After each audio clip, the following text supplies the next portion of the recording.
দেশের বিভিন্ন অঞ্চলের উপর দিয়ে অস্থায়ীভাবে দমকা বা ঝড়ো হাওয়া সহ বৃষ্টি কিংবা বজ্রসহ বৃষ্টি হতে পারে বলে জানিয়েছে বাংলাদেশ আবহাওয়া অধিদপ্তর।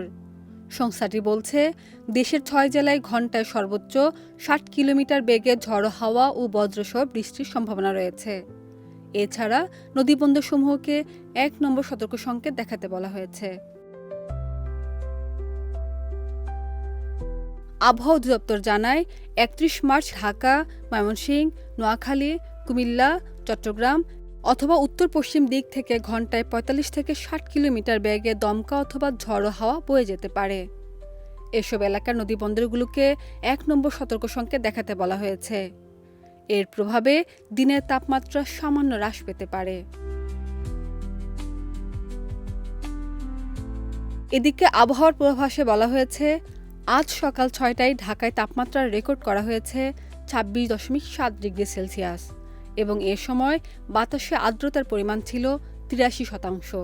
গতকাল ঢাকার সর্বোচ্চ তাপমাত্রা ছিল ৩৩.৫ ডিগ্রি সেলসিয়াস এবং আজকের সর্বনিম্ন তাপমাত্রা ২৫.০ ডিগ্রি সেলসিয়াস। খাদিজা নিপা, দেশ রূপান্তর।